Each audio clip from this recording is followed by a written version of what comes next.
How participants सा the movements, यानी civil disobedience movement में पार्टिसिपेट करने वाले लोग मूवमेंट से क्या चाहते थे, इस विद्रोह में उन्हें किस तरह के बेनिफिट्स चाहिए थे, इसी के बारे में इस टॉपिक में दिया गया है। पार्टिसिपेट करने वालों में सबसे पहले रिच पीजेंट्स की बात की जाए। यूपी की जाट कम्युनिटीज़ और गुजरात की पटीदार, ये रिच पीजेंट्स कम्युनिटीज़ में थी और इनका मानना था और डिमांड्स था कि इस मूवमेंट से जो क्रॉप्स के वैल्यू और प्राइसेस जो है वो डिक्रीज़ कर गए हैं, उन्हें दोबारा जो है वो इंक्रीज़ किया जा सके, क्योंकि 1930 में ईयर ऑफ ग्रेट डिप्रेशंस के दौरान ये डिक्रीजमेंट देखने को मिला था और इसी के लिए यह चाहते थे कि ये प्राइस इंक्रीज़ करे। लेकिन महात्मा गांधी 1931 में बिना कोई रिजल्ट आए ही मूवमेंट्स को वापस ले लिया। लेकिन जब महात्मा गांधी दोबारा 1932 में इस मूवमेंट्स को रीलॉन्च करने की बात कर रहे थे, बहुत सारे रिच पीजेंट्स जो है वो महात्मा गांधी को इसमें सपोर्ट नहीं कर पा रहे थे। दूसरी की बात की जाए तो दूसरी पीजेंट्स कम्युनिटी थी जो पुअर पीजेंट्स कम्युनिटी थी। यह भी महात्मा गांधी को बड़े पैमाने पर इस मूवमेंट में सपोर्ट कर रहे थे, लेकिन ये कम्युनिटी जो है वो अपनी रिवेन्यू को जो है वो कम करना चाह रही थी, जो लगान ये पे करते थे, और दूसरी तरफ इन पीजेंट्स के पास अपनी खुद की लैंड नहीं होती थी। ये रेंट पे ज़मींदारों के लैंड लेकर एग्रीकल्चर एक्टिविटीज़ करते थे, तो ये चाहते थे कि उस रेंट में भी इन्हें काफ़ी ज़्यादा छूट दी जाए। लेकिन ऐसा नहीं हो पाया, क्योंकि कांग्रेस जो है वो बिग पीजेंट्स और रिच पीजेंट्स जो थे उनकी तरफ अट्रैक्शंस ज़्यादा था, और यही कारण रहा कि वो पुअर पीजेंट्स को जो है वो अवॉइड करते गए, थोड़ा इग्नोर करते गए, और इसका रिजल्ट यह हुआ कि पुअर पीजेंट्स से जो फार्मर्स कांग्रेस के जो रिलेशंस थे वो रिलेशंस जो है वो अनसर्टेन रहे, इसमें सर्टेनिटी देखने को नहीं मिलती थी। नेक्स्ट पार्टिसिपेंट्स की बात की जाए तो नेक्स्ट पार्टिसिपेंट्स में थे बिजनेस क्लास के लोग। फर्स्ट वर्ल्ड वार के दौरान बिजनेस क्लास काफ़ी ज़्यादा अर्निंग कर पाया था, क्योंकि नई नई इंडस्ट्रीज़ और फैक्ट्रीज सेटअप करके बहुत सारा अर्निंग किए थे। लेकिन फर्स्ट वर्ल्ड वार समाप्त होने के बाद ब्रिटिश गवर्नमेंट ने कुछ स्ट्रिक्ट रूल्स लगा दिए थे, जिसमें ख़ास तौर पे फॉरेन एक्सचेंज से लेकर था, एक्सपोर्ट और इंपोर्ट से लेकर था। तो इसके कारण इंडियन बिजनेस क्लास के लोग बेहतर अर्निंग नहीं कर पा रहे थे। इसी दौरान जो है वो इंडियन बिजनेस क्लास के लोगों ने अपने व्यापार को प्रोटेक्टेड करने के लिए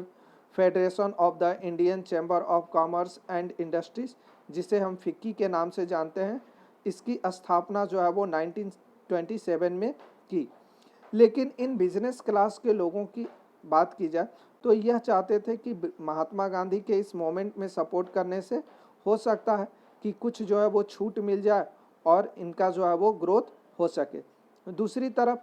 कांग्रेस के इनके प्रति अट्रैक्शंस भी ज़्यादा था, क्योंकि पार्टीज़ की रैली और पार्टी मैनेजमेंट्स के लिए जो पैसे खर्च होते थे इन बिजनेस क्लास और बिजनेस ग्रुप से बड़े पैमाने से आते थे। इसीलिए बिजनेस क्लास का हमेशा कांग्रेस पार्टी सपोर्ट करती थी। नेक्स्ट पार्टिसिपेंट इंडस्ट्रियल वर्कर्स थे। इंडस्ट्रियल वर्कर्स को जो है वो हमेशा अवॉइड किया गया, लेकिन इंडस्ट्रियल जो वर्कर्स थे वो सिविल डिसोबीडियंस मूवमेंट में काफ़ी ज़्यादा बढ़ चढ़कर हिस्सा लिए थे, चाहे वो नागपुर रीजन्स के वर्कर्स हों, चाहे वो छोटा नागपुर रीजन्स के वर्कर्स हों, या किसी भी फैक्ट्रीज में काम करने वाले वर्कर्स हों। वर्कर्स ने जो है वो महात्मा गांधी के नाम की कैप पहनकर बड़े पैमाने पर जो है वो मूवमेंट्स में सपोर्ट किया, ताकि इससे यह पता चल सके कि पूरे कंट्री में यूनिटी बनी हुई है। लेकिन इसका रिजल्ट जो है वो और बेनिफिट्स इन वर्कर्स ग्रुप को नहीं मिला। नहीं मिलने के पीछे रीजन्स यह था कि जैसे ही बिजनेस क्लास के लोग कांग्रेस पार्टी और महात्मा गांधी के नज़दीक होते थे, वर्कर्स जो है वो थोड़ी सी दूरियां मेंटेन कर लेते थे। वर्कर्स से और कांग्रेस महात्मा गांधी के बीच अगर नज़दीकियां बढ़ती तो बिजनेस क्लास के लोग जो है वो दूरी मेंटेन कर लेते। इससे जो है वो यह देखने को मिला कि कांग्रेस पार्टी और महात्मा गांधी ये नहीं चाहते थे कि वो बिजनेस क्लास को अवॉइड करें, क्योंकि उनसे काफ़ी ज़्यादा बेनिफिट मिल रहा था, पार्टी के खर्चे आ रहे थे, पार्टी की रैली को जो है वो कंडक्ट कराने में जो भी पैसे खर्च होते थे वह सब उनके द्वारा अफोर्ड किया जा रहा था। यही कारण था कि इन बिजनेस क्लास को कभी भी अवॉइड नहीं किया गया। नेक्स्ट पार्टिसिपेंट्स की बात करें तो नेक्स्ट पार्टिसिपेंट्स में जो है वो बड़े पैमाने पर वुमेन्स का भी रोल देखने को मिलता है। महिलाओं ने काफ़ी बढ़ चढ़कर जो है वो सिविल डिसोबीडियंस मूवमेंट में पार्टिसिपेट किया था। यहाँ तक कि जब मूवमेंट्स को लॉन्च करना था, महात्मा गांधी खुद डिमांड किए थे कि वुमेन्स को जो है वो बढ़ चढ़कर हिस्सा लेना चाहिए, क्योंकि नेशंस की सिक्योरिटी जो है वो वुमेन्स की भी रिस्पॉन्सिबिलिटी है और महिलाओं को भी जो है वो इसमें सहयोग देना चाहिए। लेकिन फिर बाद में यह भी देखने को मिला कि जैसे ही मूवमेंट्स स्लो डाउन हुआ या मूवमेंट समाप्त हुआ,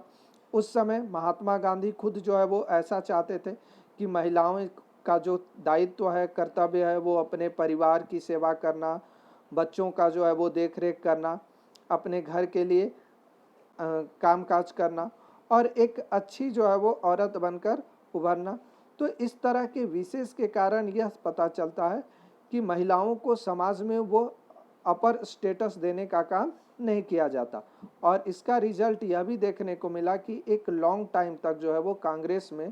किसी भी बड़े पोस्ट पर किसी भी वुमेन्स को अपॉइंट नहीं किया गया, महिला को जगह नहीं मिली। इससे कांग्रेस की जो है वो थिंकिंग भी पता चलती थी कि वो महिलाओं के बारे में क्या सोचती